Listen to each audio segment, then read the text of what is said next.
Hey everyone, welcome back to another Game Talk, the show where we talk about the pros, cons, and other interesting aspects of a popular or unpopular game. Today's game is one that just recently came out, Yooka-Laylee. Now before we dive into this, let me just say that I have never played Banjo-Kazooie before, which this game is based off of. So this is not just going to be a nostalgia trip for me, but with that said, I understand this game was made to be a children's game, and I am going to be taking that into account when discussing the game.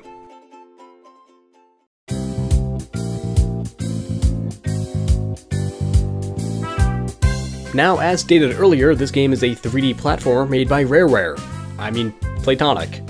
And for all you youngsters out there, Rareware was this huge company back in the 90s, producing games like GoldenEye, Donkey Kong 64, and of course Banjo-Kazooie. They also did some other games like Donkey Kong Country on the SNES.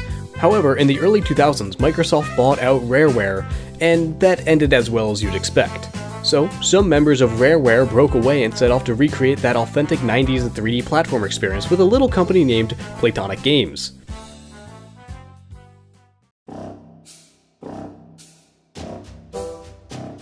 Now, the first thing I really want to talk about is how good this game looks.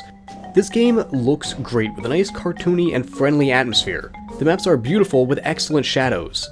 Also, the music is really good. Not like Donkey Kong Country level good, nor Hotline Miami, but they're definitely better than the average soundtrack. The controls are simple enough to learn, which is good for kids and myself, because man am I dumb. Speaking of controls, I do have two major problems. The first, some of you may not ever have to worry about, but I have the PC port of Yooka-Laylee, and let me just say something. The keyboard controls are beyond horrible. So if you're a PC gamer, you essentially need a controller. For some people that's not a problem, but for me I had to go fish out my old Xbox controller, and that was not a fun experience. My other complaint is the swimming in this game. As for all the other controls, they're fine, but for some reason the swimming is just so horrible. You press X to go down and A to go up, with the move stick controlling where you go despite the way the camera and you are angled. Basically, it is just the most awkward way to swim, and it makes swimming an absolute drag.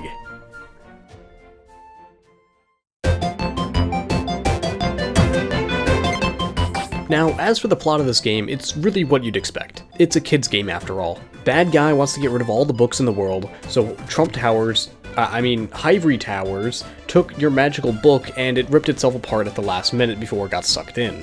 So now it's up to you to go find the pages that got away and return them back to the book. Fairly simple, not too complicated. In fact, it kinda adds a positive message towards books. And not to sound too nerdy, but I can appreciate that, as the game was designed for youths after all, and sending a positive vibe towards literature can be beneficial to us as a society. Kids nowadays don't really like reading. Not that they ever have, but it's at least a try, you know?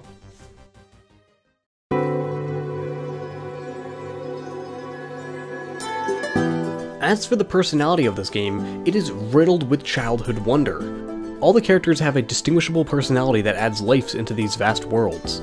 There is often little gags and other references to add to the character's personality, like a little sign on the character's menu, or a subtle allusion to a different form of media. The actual levels themselves are similar enough to give the player a sense of formality, but at the same time not conforming to the cliches of world-based platformers. The cliches being grass world, water world, fire world, wind world, you know, the generic levels you see in every single platformer game.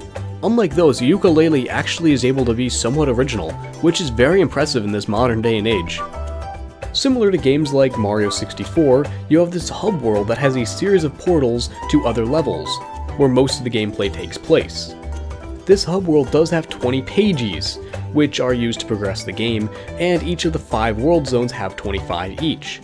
To fight the final boss, you need to collect 100 pages out of 145. This requirement is relatively annoying to me, as this game seems to be built around players' desire to progress. If they want to complete the game at the bare minimum, they can, or they can go above and beyond. But this 100 pages requirement kinda just throws that logic against the wall.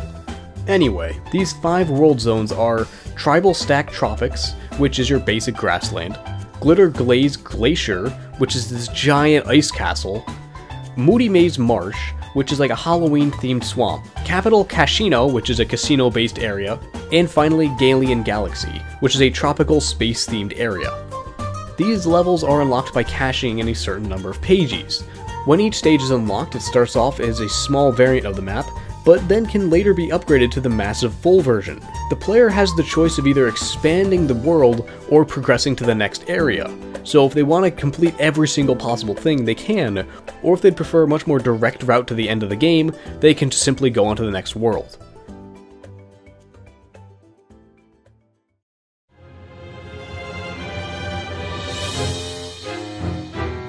As you play through this game, you collect quills, which is your currency to learn moves. These moves are vital to proceed through the level and to go back to older levels to get stuff that you couldn't have before. This leveling system is rather enjoyable, as you'll always upgrade the duo, so when you're ready you can come back to a seemingly daunting task and take it down like it's nothing. The returning to old levels and progressing to newer worlds as you deem fit adds a lot of time into the game. So for total gameplay time, I'd say this is a 10-15 hour game, so for $40, that's not that bad. On top of all that, there are a lot of collectibles, so trying to get 100% of those, I'm sure will only add to the total gameplay time.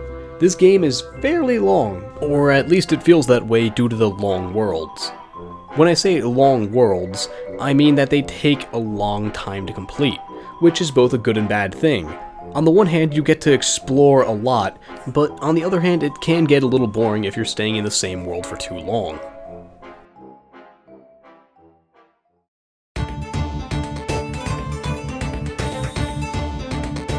My final complaint is with Playtonic itself. They originally had plans to add in a YouTuber named JonTron as a little Easter egg, however, they removed him due to his political beliefs on Twitter, which I think is absolute baloney. He said some stuff that made a lot of people upset, but just because of his opinion, Playtonic removed him from this game. He wasn't speaking on behalf of the company itself, nor any of the creators of the game, just him as a human being. A content creator voices his opinion and then loses a lot of opportunities? Which, don't get me wrong, I understand actions have consequences, but I still don't think it's right for a company to remove someone due to their personal belief. And due to this predicament, I had to think twice before giving this company my money. But in the end, I'm rather happy that I supported this game. It was made to not be taken so seriously, and just to be a fun blast from the past. It essentially is modern-day Banjo-Kazooie, so if you go in with the mindset that this is a Nintendo 64 game with better graphics, you'll have a pleasant time. Don't expect this game to be like Super Mario Odyssey or something, just expect it to be a fun little retro game. But overall, for $40 this game produces a rather enjoyable experience, albeit a little retro-esque. So if you're not the person to like old school type games or 3D platformers, I'd recommend you steer clear from this game. However, if you're into that type of stuff, this game is addictive as can be. So really this is just a matter of personal opinion and nostalgia factor. There is no critical flaw with this game and there's also no critical saving point. This is pretty much up in the air. Whatever you do, just don't assume this is the end-all be-all to games. So, with all of that said, I hope you found this video useful or at least entertaining. As always, have a swell day. Peace out.